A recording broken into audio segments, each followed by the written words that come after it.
everyone. My name is Renata Barwash. I would like to welcome you to today's webcast titled Innovations of Employment.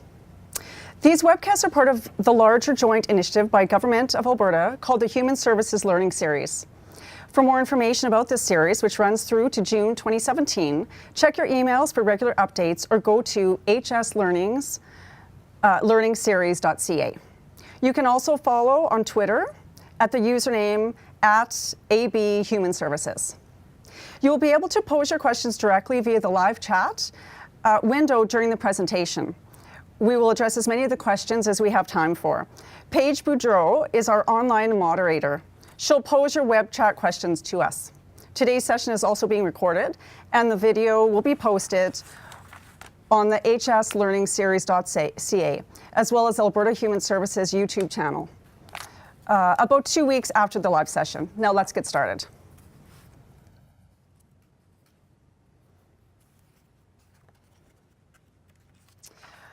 I'd like to start by telling you a bit about Gateway and who we are. In 1975, a group of passionate parents fought to open doors for their children. Gateway Association emerged as the gateway to a better life. They envisioned for people with disabilities and their families. That was 42 years ago, and those 42 years of grassroots approach and great culture led us to the organization that we are today, one whose goal it is to influence and build capacity in our communities. We support families and people living with disabilities to live meaningful lives in community, and we act as free consultants to employers who want to build diversity into their business plans. We are a small organization, and we aim to keep it that way. Our goal is to have an impact of 200 without being an organization of 200. We want to make the disability sector stronger. Our goal is to transform community through the lens of disability so we can have a world where all people are valued, respected members of their communities. So let me get into it. I'm not an expert on innovation, but I'm here to tell you a bit about what I know from working at Gateway. We're always looking at innovative approaches, and it's always on our minds, and it's worked into our culture. We continually challenge each other to look at the broader issues and see how we can be a part of the solution. I also work with a bunch of fabulous people and really creative people. Some who knew they were ideas people and others who didn't until they were given the confidence, the safe space and the right culture, and who were driven and encouraged to think differently. Innovation is a hot topic. Every website I look at it has it on it. So every business says they're innovative. Whether they are or not, it's one thing's for certain, it's on everyone's mind. A great culture is the first step to innovation. Culture sustains employee enthusiasm. If people are happy, they have more passion, enthusiasm, and productivity. So it's worth investment for organizations to build and nourish their culture. I'm going to talk about a few characteristics of Gateway's culture and what we think makes a great culture. Finding people who are a good fit, that's the first thing. If people can fit into an organization's culture, it's going to be good for the workplace and for the work. Hiring people who see the much bigger picture and who can truly help us as an organization move forward and thrive by aligning their own career goals with Gateway's goals and values and mission. When I'm asked what makes Gateway different and why we've been successful, I always say it's because of our passion. We all know this can be challenging work, but I work with people who see the bigger picture, know and understand and believe our mission and vision and goals. And they are people who are passionate about finding employment for people with barriers. They go the extra mile because they are passionate and because their skills and personal passions are a good fit with Gateway's needs, mission, and goals. So having employees know the values and the mission of the organization, again, is really important. And another characteristic of a great culture, they have to know why they're there, what they're working towards each day, and what the organization represents. It's important also that people know and feel that they are part of a team and a larger mission, and that they have some ownership and autonomy in the work so that they desire to do better. This will fuel innovation and new ideas. Making sure everyone knows they're an integral part of the organization's success, make them empowered and trusted. And I think that's how we all feel at Gateway. We all know that we're part of any innovation and any success we have. Perks like flexibility in our schedules and time off has also been great for Gateway's culture. We work hard, we're passionate, and we get our jobs done, but knowing that we can flex our time at our own discretion around home life responsibilities and being able to keep a bit of balance so people aren't getting burnt out or compromising their health really does wonders for our workplace culture. It also gives a feeling of trust and a feeling that you are valued. People tend to work hard when they have some input in their hours worked and time off, and when they feel they are valued. Perks in the workplace, and I'm not even talking money. I'm talking things people really care about and are important to them. They make a big difference in workplace culture. And it really matters what those perks are. You can't just have perks that nobody wants. You have to listen to what people are saying. So listening is another characteristic of our good culture. Listening to those who are part of it. Foster the type of environment where your coworkers feel comfortable enough to reach out. Sometimes it's discussions at lunch, and sometimes it's one-on-one or at team meetings. Whatever works, as long as they're being heard. Perks that no one is interested in, again, won't make much sense, and instead of helping people to feel valued, it'll do the opposite. Building a culture of trust is key to innovation, because it's human nature to need to feel safe. If there is no trust, people don't feel safe. And if people don't feel safe, they're not taking risks. And when there's no risks, there's less innovation and less extra going that extra mile. Encourage experimentation, critical thinking, critical debate, something we do a lot of at Gateway. Make sure people trust that they can take risks and there is room for failure. And being a fairly flat organization has really helped Gateway. Although there is a leadership team, we have an open door policy. And instead of having feelings of us and them, there are only feelings of us. This is where free-flowing ideas can happen. One last thing I want to add is that Gateway eats lunch together almost every day. This is a paid lunch, and this is encouraged. Just like you sit and eat family dinner together to nurture the culture and have that bonding time to catch up on what's going on, we do this as well. It also reminds people to eat, to take a mental and physical break so they can go back recharged. Now, obviously in nonprofit, that's not always possible, but whenever people are around, that's what people are encouraged to do. So creativity isn't necessarily innovation. If you have a brainstorm meeting and dream up 1,000 new ideas, that's creativity. But until those ideas are implemented, it's not innovation. In order to have innovation in your organization, you're going to have to make space for creativity. We know that that's risky because resources like time and money are scarce in nonprofit. Taking time for brainstorming sessions or other formal or informal opportunities for creativity may not lead to anything. And when you've used up resources you barely had in the first place, it's scary. We want and need to be efficient, productive, and get the outcomes. We also, again, because of limited resources, want to be able to know the value of things ahead of time. With the creative work that happens before innovation, you often don't know what the value is at the moment. You have to pay the price and invest in it. So how exactly do we make space? We need to have a source for ideas. We need to understand both at a ground level and a systematic level what is needed, what the barriers are, and challenges and big questions. We need to know from people we support and their families, and we need to begin to understand on a broader level as well. Once we know, we can start tackling these big questions and have them on our minds in our day-to-day work. Next, we need a process. How an organization manages the creativity will likely look different between organizations. For Gateway, we have a number of ways for people to have a creative outlet. We have brainstorming sessions. We're posing big questions that need answering. They might be internal questions or external. It could be ground level or a broader systematic approach. We have days built into our schedules that we have the flexibility to choose ourselves. For creativity, it may be a day to research innovation in the community or on a global level that team members can take back to the larger group. It may be researching a specific topic. It may be a chance for staff to clear their desks on their day-to-day work and think creatively about anything they want that is in line with our mission and vision. It may be researching conferences or speakers that are going on and bringing that information back to the team. The point is, it's built in. It's part of our culture to have days to think differently. The goal is to have balance so that we can be productive and efficient as possible, as there is always more work than there is time, but also not to be so rigid and rule-bound that we can't actually be creative. Creativity and innovation doesn't always work on demand. It often, for us, happens in the hallways. You know, we'll have the big brainstorming sessions and we'll get lots done, but often it's like those hallway conversations where people come up with the biggest innovation. When there are ideas that look like they could be implemented and turned into new processes or initiatives, they are discussed among the team and then brought to the management team. People know that ideas can come from anywhere and that good ideas get implemented. Although it's important to have a process for new ideas being launched with calculated risk in place, we have to know there's room for risk and for trial and error.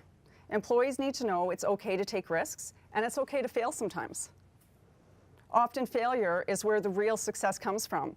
And if organizations are not supportive of some failure, then there will be no innovation and no growth. A lot of our innovation at Gateway came from previous failures that you get right the next time. Talk about the failures, don't just file them away. They may be really valuable for the next idea. So what's Gateway doing? Gateway's always moving forward. Things don't stay the same for long. We have the space to think creatively, take risks, and get excited about new projects and others that have failed. So I'm going to talk to you a little bit about what Gateway's doing right now. So the We Belong app is a good example of an initiative that came from a failure. We had a sticker campaign. We were sure we were going to have the We Belong stickers on every inclusive employer. And this was to showcase that they were inclusive, to tell other businesses and customers that they believed in inclusion and that everyone belongs. Well, no one wanted to put the stickers up. To them, it either looked like they were favoring an organization over our organization over other nonprofits, even though Gateway's name wasn't on the sticker, or they had other strict policies around what they could display in their windows and doors. From there, we did some critical examination of the initiative, and from that failure came the idea of the app.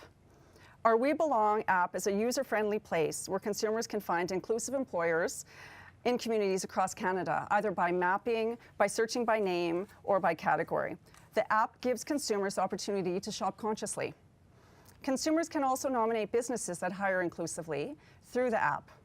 We screen all nominations to make sure the business is truly inclusive, ensuring the employee is getting at least minimum wage, is part of their culture, and has direct contact with the employer, and is not working in a segregated space. Since its launch in 2015, the We Belong app has been celebrated across Canada by consumers and businesses. Looking back, the sticker campaign was not a failure. It was actually the first necessary step to one of our best innovations. We're still re-examining and re-engineering the mechanisms of the app and continue to more deeply explore how to use it to best showcase inclusive businesses. So we'll keep you posted on that. Another initiative that we have is our cash mobs. In 2014, we kicked off the first cash mob that focuses on celebrating inclusive employers. We borrowed the cash mob idea from the Buy Local movement, where an organizer, through social media and word of mouth, organizes a group of people to shop at a local store. The idea of the cash mob is to bring that business, more business, new customers, and money. So we heard this idea and we thought, hey, we can use this for the We Belong movement. So again, we saw another innovation in an area that had nothing to do with disability, and we built on it. So we mob inclusive employers in the same way, with shoppers who believe in diversity and inclusion and want to make their money count. It shows the community and other businesses that people care about where they spend their money. And there are people who would choose to spend their money at businesses who believe in diversity and inclusion. And now I want to show you our cash mob video to give you a better idea.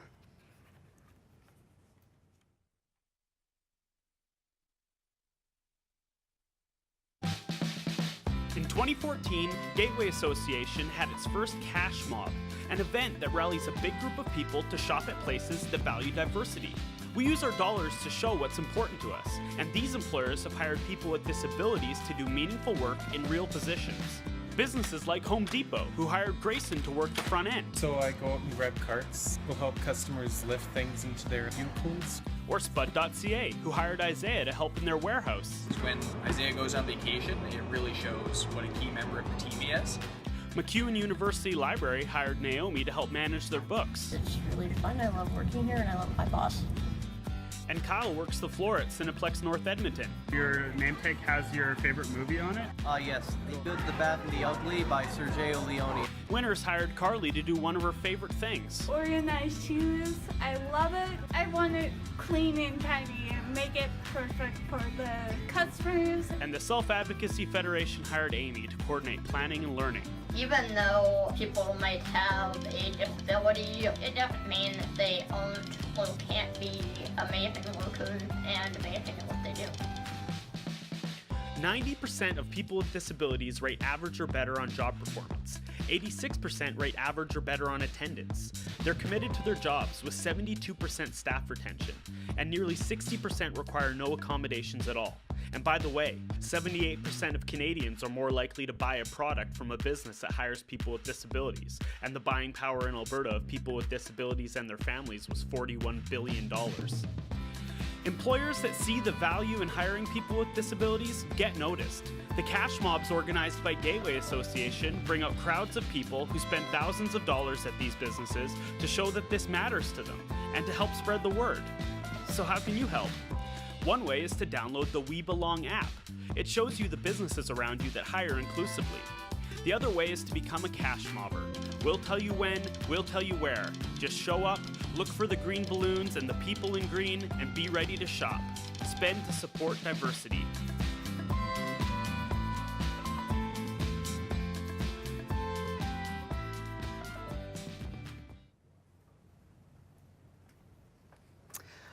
So we try to be innovative in our approach to ground level, the employment search as well. When we started our employment work about 5 years ago, we did a lot of research, talking to families and hearing what they needed. We also talked to businesses. We heard that things weren't working in some areas, and we wanted and needed some new approaches and new ideas. One of the things we did right off the bat was to look and see what everyone else was doing, what was working and what wasn't.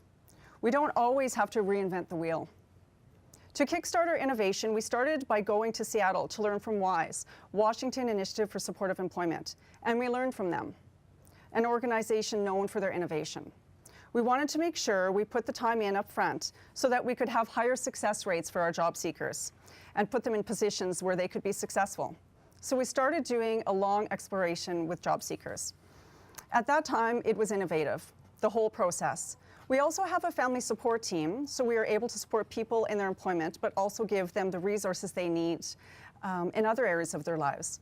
This makes Gateway quite unique in that we have kind of those wraparound services where we supply employment services and family support. And we work very closely together because they both affect each other. We also really wanted to have that customer service piece for employers and free consultation. And so we do that as well. Employers need to know they can call us at any time to troubleshoot and ask questions. Some of the different approaches are around how we look at job descriptions with employers and help them to think differently for all the employees, not just those with disabilities. We look at where the employer is needing support and the issues or challenges they're having, and we do the best to support them. We also look at job coaching differently at Gateway. We first try to find those really unique fits, and then we coach the employer to support the person rather than the job seeker, or now the employee. There's a couple reasons for this. We don't know how to do the job.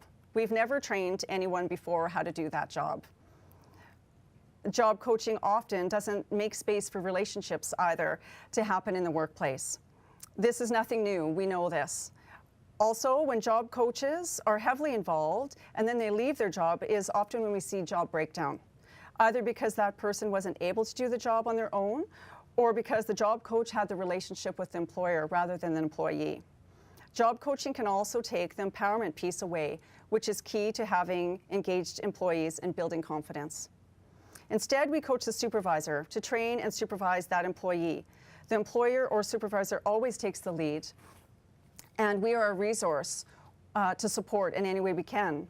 Our approach is great customer service, and we aim to build capacity with the supervisor and business so that they are better able to support the next person they hire and have an employee already, or any employees that already live with barriers. And I have a really good example of this. We support someone who works at a seniors home, and she had a lot of trouble remembering her tasks at her station in the kitchen. And often you'd move from station to station. So what we did is we talked to the employer about writing down all the tasks that were needed to be done at that station and posting them. So now that employer uses that same that same sheet in all the seniors' homes, because it helps not just the people that live with disabilities, but people that live with all types of barriers, English as a second language and others. So that's a good example of how we try to kind of build capacity within an employer or within a business. We also focus on workplace culture and are a resource to employers around what makes a great workplace culture, diversity being a big part of that discussion. Some more of our initiatives are Gateway's Mayor's Luncheon. It's a yearly luncheon we host in partnership with local politicians and forward-thinking business leaders. The luncheon each May serves as a networking opportunity and a connecting place for those in the business community who support diversity in hiring. It started 5 years ago with Mayor Krause in St. Albert, and it has grown with more mayors from across Alberta and even some outside Alberta now attending. Attendees include employers, mayors from different municipalities throughout Alberta, representatives from federal and provincial governments, and policymakers. Last year's event was attended by 10 mayors from across Alberta, an Ontario mayor, along with business leaders and other representatives that were all there to hear about inclusive hiring. We also have a yearly, well actually it just started, our Yule Ball. The first one was last November, and it was a bit of an experiment. People said, what does Harry Potter and a Yule Ball have to do with disability or with Gateway? We wanted to host an event that brought all different kinds of people together around a single common interest and fostered the importance of belonging and acceptance to all people in the community. We encouraged all attendees to come as they are. Belonging is sometimes about celebrating differences and about looking beyond what you think you see in someone to find common ground. The common ground in this case was a love for Harry Potter. A big part of what Gateway is trying to do is to look past our silos, outside into diverse groups. The crowd of 300 people we saw that night at the U-Ball was incredibly diverse. We saw families with young children, young professionals, seniors, high school students, university students, business owners, couples, journalists, and people with disability from all cultural backgrounds and walks of life. We saw people who might not otherwise come together, interacting and enjoying an evening together in the same place. People with and without disabilities, and along with their differences, had commonalities. Our goal for this event is to bring marginalized people and all community members together to remove stigma and discrimination and ignite positive social change. But when we talked about having a Yule Ball, people were wondering, what are they doing? So our disability dollar. We know that 78% of Canadians say they are more likely to work and buy from a business that has a policy of hiring people with disabilities. This is why we started our version of the disability dollar about 5 years ago. Again, we looked at innovation going on in other places and other groups. The disability dollar was modeled after the Grey Euro, which was a targeted marketing strategy to encourage seniors to travel throughout the union and spend their money. In Alberta, it's estimated that 1 in 100 families are affected firsthand by intellectual disability. The disability dollar is the money spent in the marketplace by families and individuals who live and are touched by disability. Gateway Association researched this calculation and invented the disability dollar to represent that buying power and to market it and encourage people to spend consciously and businesses to think about disability in their own business strategies. We're marketing the fact that businesses that hire inclusively attract the support of families and people touched by disability. Adults with disability make up, as we know, about 16% of Alberta's population. The average Alberta household spends about $72,000 a year on goods and services. This means that people with disabilities as consumers represent about $15.8 billion of the market in Alberta. When you factor in friends and family who also spend to support diversity in business, this number is closer to $41 billion. That's just in Alberta alone. Rich Donovan, CEO of the Return of Disability Group, has done his own research and has said that the disability market is the second largest market next to women in the world. That's a tough market for employers to ignore. So that's why we really market that. Gateway is innovating by looking Outside, as I said, our usual suspects. We have our finger on the pulse of what's going on in this sector. But by continuing to connect with and learn from other communities of people, we can take those key elements and learnings inside our work and vice versa. We already pull different groups of people together through our Mayor's Luncheon, our Yule Ball, university partnerships, our community of practice work, our collective impact work, and through the capacity building we do. We continue to try to take what we learn and apply it to the work we do with people living with disabilities. Like the cash mob and the disability dollar, often we hear of other innovation and it sparks something in us. It can help us think bigger and look at things in a different way. I want to look at some of the innovation going on around Edmonton in the human services field. These aren't all employment focused, but neither was the cash mob idea, but that turned into something that was employment focused. We need to look beyond our silos, so I'm going to talk about some of the innovation going on both in the disability sector and other human services work. Some of this innovation is supported employment-based and some is not, but I thought it's important to capture both. So I'm just going to highlight a few things that are going on in Edmonton. The Bissell Centre and their Community Bridge Initiative was created to help people who are in imminent risk of being evicted. Basically, it works like this. The Bissell Centre will loan people who are facing eviction money to pay for arrears and get them in good standing with their landlords again. The Bissell Centre has numerous agency partners in the city who connect them to people and families in need. They also have a connection with many Edmonton landlords, where they are able to save the landlord the cost associated with eviction, costs that are estimated about $2,500. By working with the Bissell Centre to trim off some of those arrears fees owing by the tenant. So when a landlord evicts someone, they have to pay for a new posting, they have to pay for cleaning and all the other processing costs. So they have a partnership worked out there. They work closely with the people in need as well at first to find out what's really going on with them and also to look at the root cause that got them to that point of being evicted. So they can work with that person to get them on the right resources so they don't find them in the same position again. For every dollar invested in the Community Bridge Initiative, there is about a $3 return to community, keeping people in stable housing. Skills Society.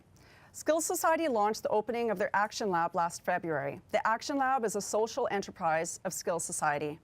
The space is designed to host inspiring events, group collaboration, strategy sessions, and social innovation.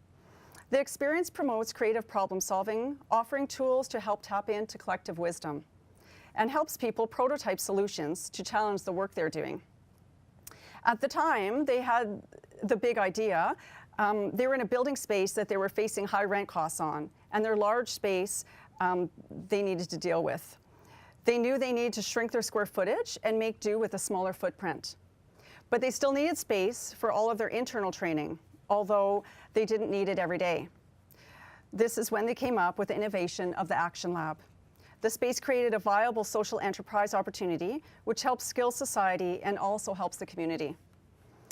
The Multicultural Health Broker Cooperative shared their innovation in a pilot project they had to get professional immigrants employed in Edmonton. They identified real challenges around getting professionals employed in their actual professions. New professional immigrants struggle to find employment in their areas of expertise because of language barrier, lack of networks and connections to knowledge available around employment services. Especially here in Canada, more than we think, it's who you know and what connection someone has that leads them to a position. In response to those barriers, the cooperative put together a small group of master brokers to work alongside the team of cultural brokers. While the master brokers support the professional immigrant with their employment goals, networks and connects them to services, the cultural brokers share the same culture and language as the person they're supporting and are able to understand what that professional looked like in another culture and what their level of expertise and experience means here and how it fits. It's a coaching model in many ways. Together they work to support the professional immigrant to get them connected to the right people, networks and services, and go for more training if necessary. The model looks at coaching the professional immigrant to come out of isolation and get connected with the right people in the new community and to help in their employment journey. Next, I'll share Inclusion Alberta's innovation. The Rotary Employment Partnership creates meaningful jobs for adults with developmental disabilities. Rotary clubs across Alberta, through their community involvement and commitment, promote the employment of people with developmental disabilities. The high respected community voice of Rotary are coupled with the voices of families who have sons and daughters with developmental disabilities. To date, approximately 345 people living with developmental disabilities have found jobs through the Inclusion Rotary Employment partnership. Work sites include a wide array of companies, from one-person businesses to large international firms, ranging from office jobs to manufacturing and technology. With the success of the Rotary Employment Partnership in Alberta, the idea has expanded to other Canadian provinces and a number of countries. There are approximately 1.2 million Rotarians and nearly 30,000 Rotary clubs over the world. Recently, Inclusion Alberta Rotary Employment Partnership was recognized internationally as a world-leading innovation at the Zero Conference in Vienna. Prospect Human Services is an organization backed by over 50 years of experience in managing transitions to civilian employment. They started out serving personnel of Canada's military. By offering a place for Second World War veterans and veterans of the Korean War to connect to the community and the workforce. Over time, the demand for employment support shifted to other populations, which led to the design of Prospect's Forces at Work model. Forces at Work fills a critical gap in the existing transition services for Canadian Forces personnel. The objective of Forces at Work is to support members of the Canadian Forces and veterans in successfully transitioning to suitable civilian employment, and to ensure that they will be able to maintain, if not exceed, the quality of life attained in their military careers. Some of the outcomes of this program include a 91% placement rate, 98% met or exceeded their career goals, 47% attained a higher civilian rank, and 73% were found employment in fewer than 3 months. I now want to highlight a couple innovations that are going on in Edmonton through families. So Anthony at Your Service, most of us have heard. In August 2012, Anthony's family and friends helped him start a delivery service called Anthony at Your Service, so he could have meaningful work and provide a valuable service to the community. Anthony has been embraced by the community, and his delivery business has grown into a social enterprise that employs several other people with intellectual disabilities. And if you haven't seen the video, check it out. Autism Artistry is another example of great innovation coming from families. Grant and Ben Kurtz are brothers diagnosed with autism. Since they cannot speak, communication is a challenge. They are both artists, and through their art, they can express themselves. The goal with their work is to awaken people's consciousness and make them aware of the issue. Grant's paintings and Ben's photography allow the public to take a peek into the world that they live in and link between them. And then there's a couple others. There's Built by Brad. And Brad is someone who has a knack, I guess, for putting together IKEA furniture, and he's built a business out of this, which is fantastic. Alex's Assistance is a gift giving service, a gift purchasing and giving service. So what's next? Gateway's next steps include working on maintaining our great culture, continuing to influence inside and out of our sector, and doing a lot more capacity building, rather continuing to look at our specialized services for people with disabilities. Our goal is to have more impact in community as a whole, not only the disability field. We will continue to look at tackling some of the systematic challenges our sector faces, such as that silo approach way of thinking. We're going to be looking at entrepreneurship, and we have a model for that. Digging deep into the research and the data collection piece. We're knee-deep in it right now, and that's something that's really missing in our sector. So we want to really be able to fully understand what Gateway's doing and what our outcomes mean and our processes, but also we want to be able to help others externally to understand and measure what's going on in our sector. Thanks for taking the time. I think I'm a little quick here. I talked a little fast, but thanks for taking the time anyways for the webcast today. I hope you learned something. Please follow us on Twitter and connect with us directly if you'd like as well. And if you have questions, now's the time.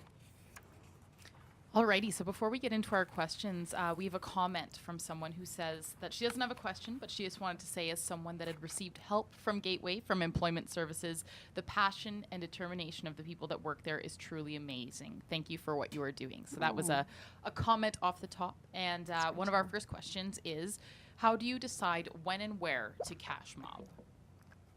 So we usually cash mob. We started out cash mobbing about 3 times a year. But now we're cash mobbing probably around a couple times a year at no particular time. It really just depends on when we have a business that we really think we want to bring awareness to and who's doing an amazing job of inclusive hiring. And we're always trying to be innovative there too. I mean, we don't want to just cash mob retail, which is the obvious choice because people go in, make a purchase, and so we've cash mobbed the Equine Center. We just had an open fund day where people gave donations. So we're always trying to find different ways of cash mobbing businesses. So often people will suggest a place or we'll go out and look, or of course we're working with a lot of employers ourselves. So we find employers that way. Fantastic. And if I was an employer who wanted to get involved in your project, what would be the best way to go about doing that? To get involved, just honestly get connected with us and we'll start with a conversation. You can get a hold of Gateway, info@gatewayassociation.ca, info@gatewayassociation.ca. So just get in touch with us and one of us will reach out and we'd be happy to start a conversation and see how we can support you. Great. Our next question is, where do you get funding from? We get funding, well, all over the place. Like every other nonprofit, we look for grants. We're always searching for new grants. We get funding right from Alberta Human Services. We get some funding from PDD on our family support side. Yeah. Fantastic. And our last question today is, what is the best way to get a hold of you if we have any further questions or to get a copy of your presentation from today? Again, you can just connect at our main email address at info@gatewayassociation.ca and you'll get directed to the right person right away. Awesome. So just to finish up, close my presentation here. As mentioned in the opening, this webcast was part of the Government of Alberta's Human Services Learning Series, which will be running around the same time each month until June 2017. This series covers topics from Employment First, like the one you saw today, but also has series developed on fetal alcohol spectrum disorder and by the Alberta Brain Injury Initiative and the Office of the Public Guardian and Trustee. To get updates and registration information about each of the sessions, please email us at hs.employmentfirst@government.alberta.ca and ask to be added to our mailing list, and it's on the screen right now. The webcast will be posted online along with videos from all the other webcasts. The video link will be sent out to all registrants in the near future. We encourage you to share this video with anyone you think may be interested. If you have any feedback about today's webcast, please email us at hs.employmentfirst@government.ab.ca and let us know. We'd love to hear your ideas. Have a wonderful afternoon and we'll see you next month.